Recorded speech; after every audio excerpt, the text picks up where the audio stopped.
What's up, family? Welcome to the 400th episode of the Stop Sinking Show, where we go from struggle to flow.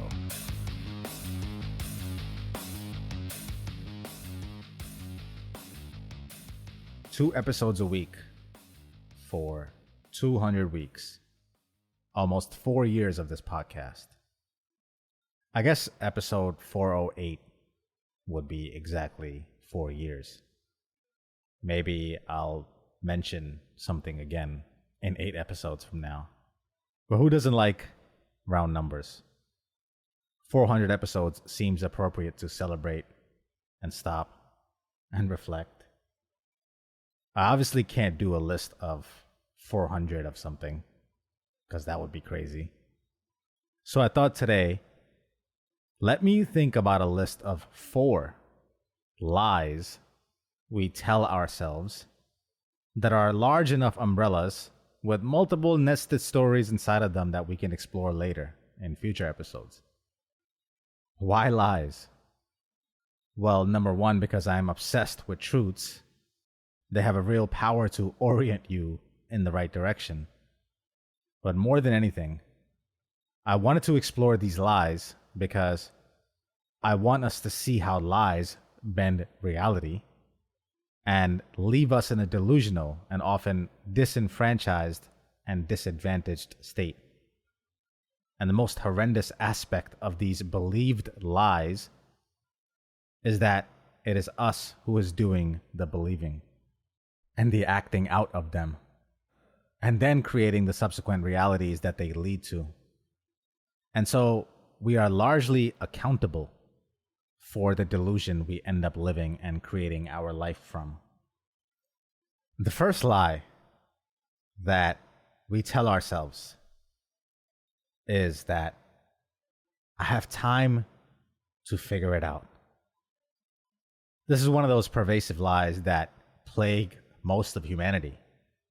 It's also one that is responsible for most of life lost, most of time lost, most moments left unappreciated, unlived. The truth is, we don't have all the time in the world to figure it out, whatever it is. And now I do balance this with the fact that things do happen in their own time. But relying on serendipity or hope is not a strategy.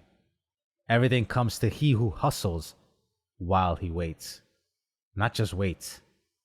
Being patient is what you do after you have exhausted all effort. Sitting on your hands and being patient is not going to lead to any fruit. Not even accidentally.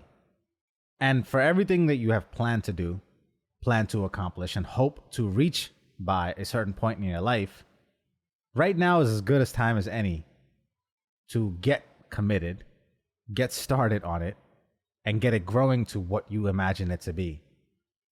We usually don't have the same dream twice. Inspiration is a perishable resource.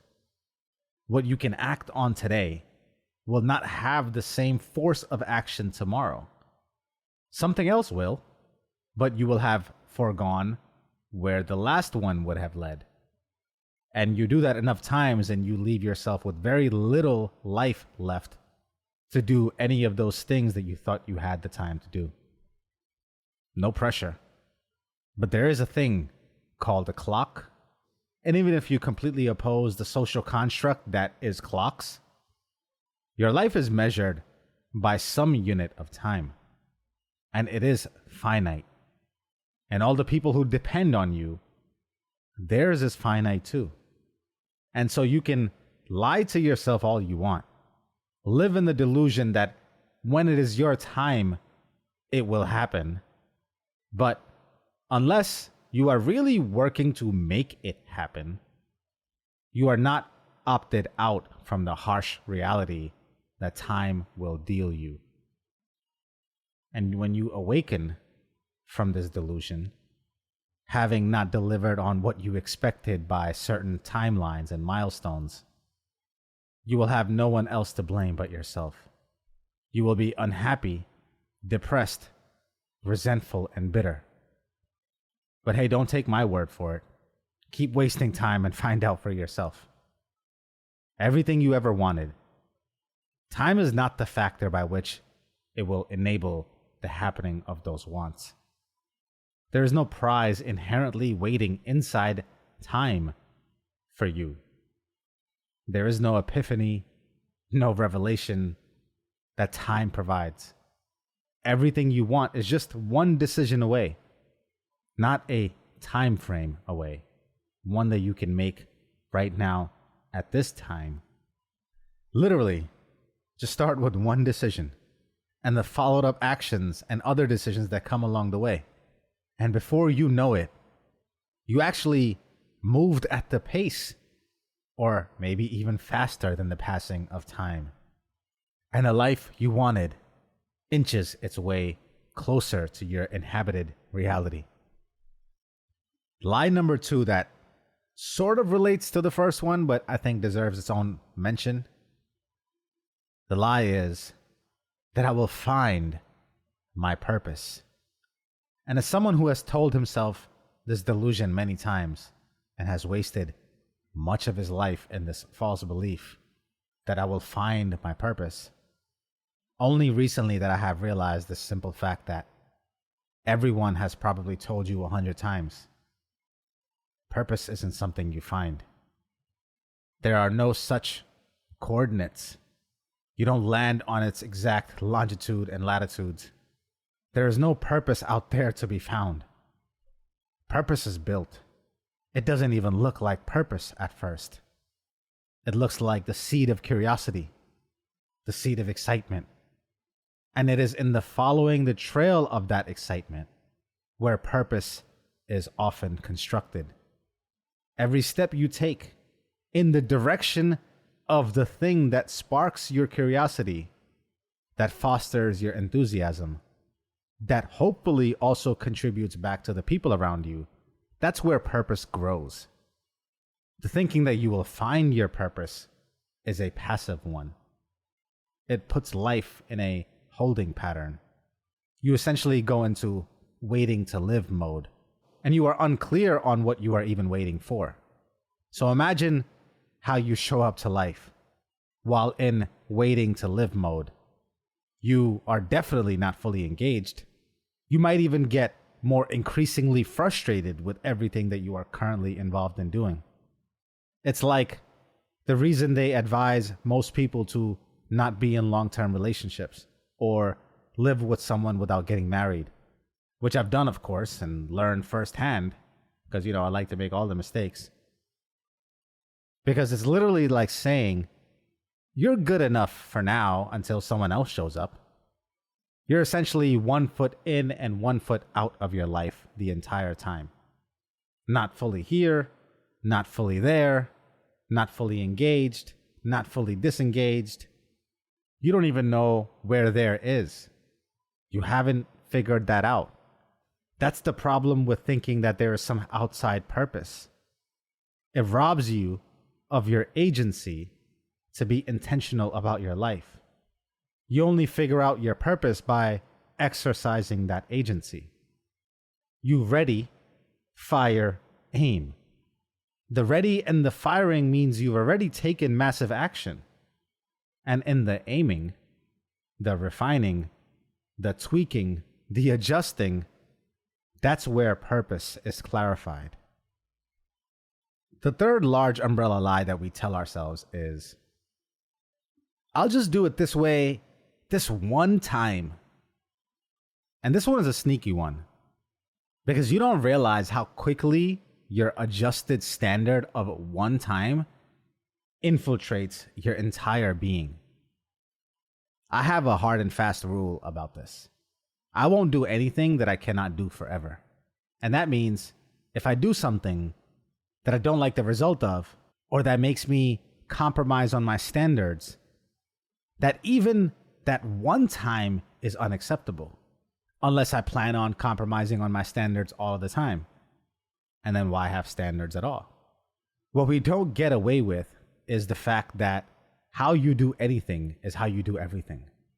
And every small instance is an opportunity for you to practice the muscle of who you want to be. Every choice and action you take is a vote on the kind of person you want to be.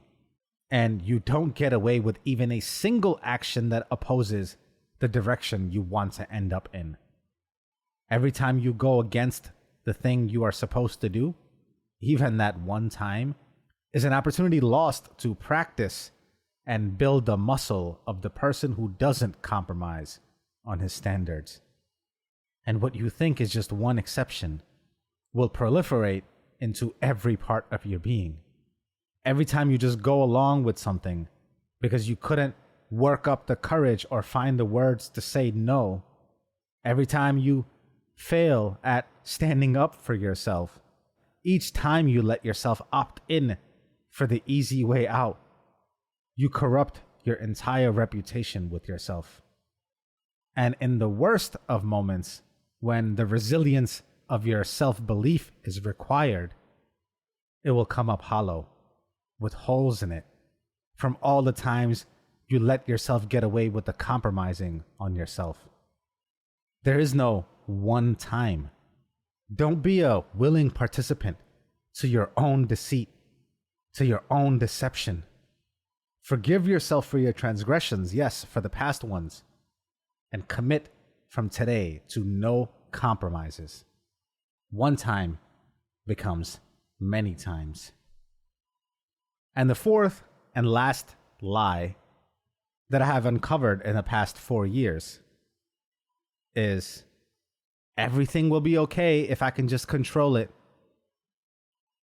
While the first 3 lies are all about agency and essentially being intentional about your life, and yes, they do dominate 3 out of 4, 75% of my mental chatter, as I try to be as active a participant as I can in my life as possible. But there are some things you just cannot control. And trying to control the things you cannot control is a recipe for misery. The things that I have learned the most in the past 4 years and have probably reflected on the most is the powerlessness I have felt as a control freak. I have seen that show up in crazy ways, like having more OCD and trying to control whatever little things that I can control. The thing I've realized is that even if I could control it, that it might not end up as okay. I can't guarantee it ending up as okay, even if I could control it. So what makes me think if I could control something else that I can't control, that it would just be okay if I can control it? I've just realized that everything has its own pace of progress.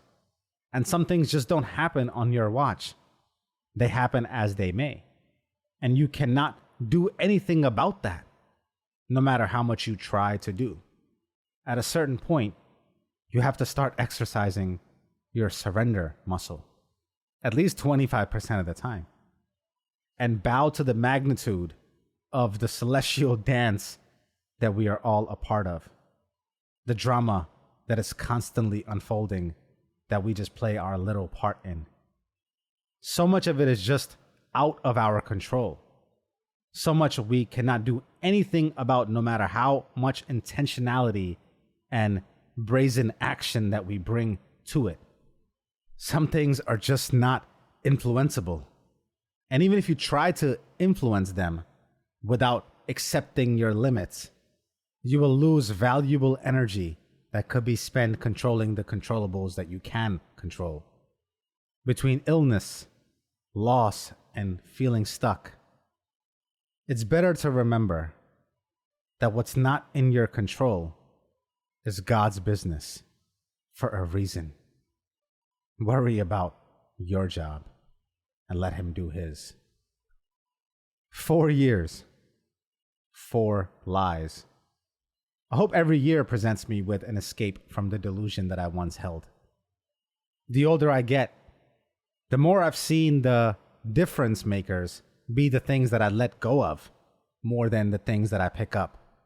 And while I'm always open to more truths, bigger truths, different truths, contradictory ones, I know I gotta make space for them by not holding on to these lies. I love you, family. Stay true always. I see you on the next show.